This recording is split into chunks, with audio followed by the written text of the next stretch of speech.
क्या तुमने कभी सोचा है कि पत्थर भी चीख सकते हैं? हम्पी के खंडहरों में जहां कभी सोने की बारिश होती थी, आज रात में ऐसी आवाजें आती हैं जैसे हजारों सैनिक अब भी लड़ रहे हों। 1565 की उस काली रात के बाद से यहां कुछ रुका नहीं, कुछ गया नहीं। ये कहानी है ओरिजिनल हॉरर स्टोरीज की, और आज मैं तुम्हें बताऊंगा कि अगस्त 2024 में जब मैं विरूपाक्ष मंदिर के पीछे की गुफा में फंस गया था, तब मैंने किसे देखा, और सबसे डरावनी बात, उसकी आंखों में मैंने अपनी मौत देख ली थी। 1336 में हरिहर और बुक्का राय ने इस साम्राज्य की नींव रखी थी। तुंगभद्रा नदी के किनारे चट्टानों के बीच एक ऐसा शहर बसाया जो दुनिया का सबसे अमीर शहर बन गया। यहाँ सोने चांदी के बाजार थे, हीरों की दुकानें सजती थीं, हाथियों की कतारें चलती थीं। विरूपाक्ष मंदिर की घंटियां सुबह से शाम तक बजती थीं। विट्ठल मंदिर के पत्थर के रथ की पहियों से संगीत निकलता था। कृष्णदेव राय के शासन में यह शहर अपनी चरम सीमा पर पहुंच गया था। पुर्तगाली यात्री डोमिंगो पेस ने लिखा था, यह रोम से भी बड़ा और खूबसूरत है। लेकिन 1565 की तालीकोटा की लड़ाई ने सब बदल दिया। 5 दक्कन सल्तनतों की संयुक्त सेना ने हमला किया। 6 महीने तक खून बहा, आग लगी, मंदिरों को तोड़ा गया। राम राय की सेना हार गई और फिर शुरू हुआ असली कत्लेआम। सैनिकों ने घर घर जाकर लोगों को मारा, औरतों को उठा ले गए, बच्चों को तलवार से काट दिया। कहते हैं तुंगभद्रा का पानी 3 दिन तक लाल रहा, लाखों लोग मरे, शहर खाली हो गया। लेकिन क्या वे सच में चले गए? आज हम्पी एक यूनेस्को विरासत स्थल है। पर्यटक आते हैं, तस्वीरें लेते हैं, खंडहरों में घूमते हैं, लेकिन रात का हम्पी कोई नहीं जानता। स्थानीय लोग कहते हैं, सूरज ढलने के बाद यहां मत रुको। वे लौट आते हैं, वे सैनिक, वे औरतें, वे बच्चे, सब अपनी अधूरी कहानी लेकर। क्या कोई शहर इतना शापित हो सकता है कि उसके पत्थर ही खून रोने लगे? 2019 में एक बेंगलोर का ग्रुप यहां कैंपिंग के लिए आया था। उन्होंने विट्ठल मंदिर के पास टेंट लगाया। रात के 2 बजे एक लड़की उठी, प्यास लगी थी, वो बाहर गई। तभी उसे दूर से रोशनी दिखी, मशालें जल रही थीं, हजारों। वो चौंक गई, पास गई तो देखा लोगों की भीड़ थी, लेकिन सब धुंधले थे, जैसे धुएं में लिपटे हों।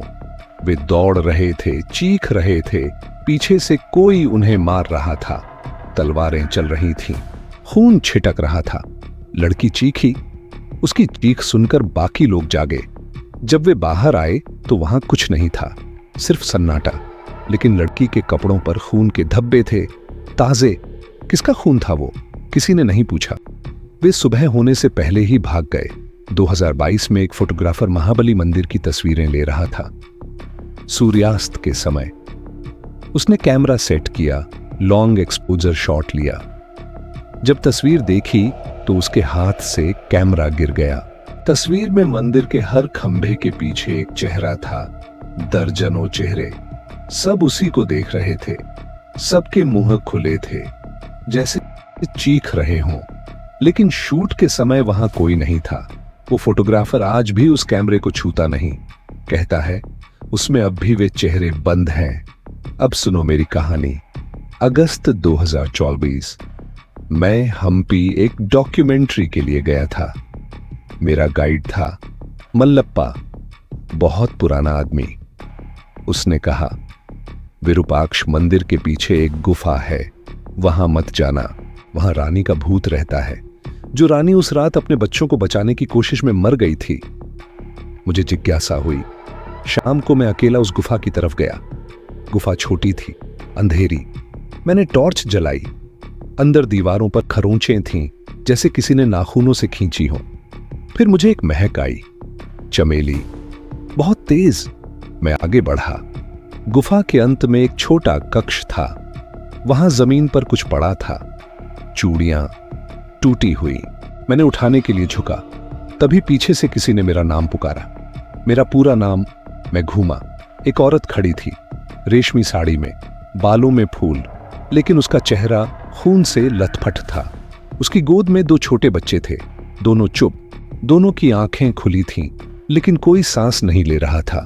वो औरत रो रही थी, बिना आवाज के, आंसू खून के थे। वो मेरी तरफ आने लगी। धीरे धीरे मैं पीछे हटा। मेरी पीठ दीवार से लगी। वो मेरे बिल्कुल सामने आ गई। उसने फुसफुसाया, उन्होंने मेरे बच्चों को मार दिया, मैं बचा नहीं पाई। अब मैं यहीं हूं, हमेशा अपने बच्चों के साथ। फिर उसने अपना हाथ बढ़ाया मेरे चेहरे की तरफ। मैं चीखा। उसी पल टॉर्च बुझ गई। अंधेरा।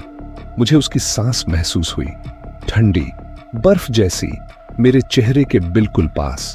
फिर अचानक एक रोशनी दिखी। गुफा के बाहर से मल्लप्पा आया था। उसने मुझे खींचा। हम भागे। बाहर आकर जब मैंने अपना चेहरा छुआ तो गीला था, पानी नहीं, खून। मल्लप्पा ने देखा और बोला, उसने तुम्हें छुआ, अब तुम उसकी कहानी बताओगे। यही वो चाहती थी। मेरे चेहरे पर 5 उंगलियों के निशान थे। 1 हफ्ते तक रहे। आज भी कभी कभी रात में मुझे वो चमेली की महक आती है और एक औरत के रोने की आवाज बहुत दूर से, जैसे वो अब भी बुला रही हो। अगर तुम कभी हम्पी जाओ तो कुछ बातें याद रखो।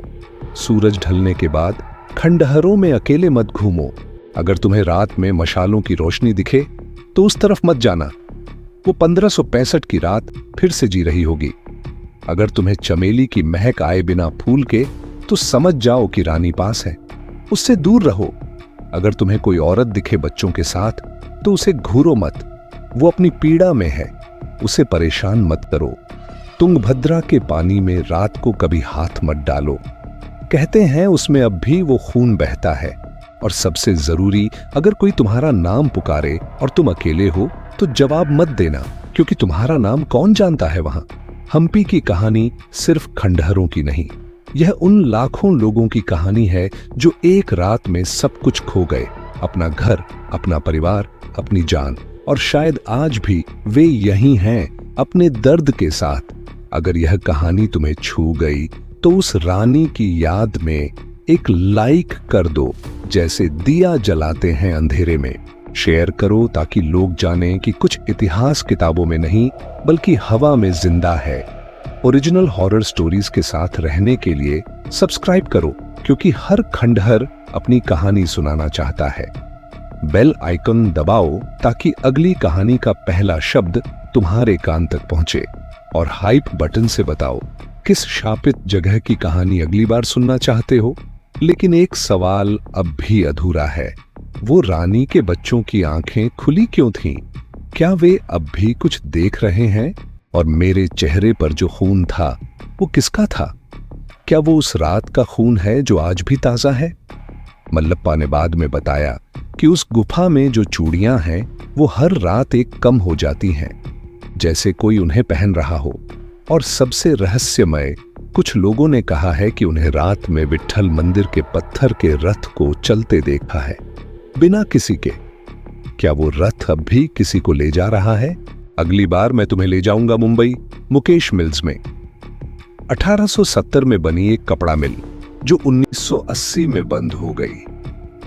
लेकिन उसके बाद वहां जो होने लगा वो किसी को समझ नहीं आया। फिल्मों की शूटिंग के दौरान लाइटें अपने आप गिरती, कलाकारों के कपड़े अचानक फट जाते, और कुछ लोगों ने एक लड़की को देखा जो मशीनों के बीच भागती है। वो लड़की जो 1982 में मशीन में फंसकर मर गई थी। आज भी रात में वहां से मशीनों की आवाज आती है, जैसे वे चल रही हो, जैसे कुछ काम अधूरा रह गया हो। अगली कहानी में मिलेंगे।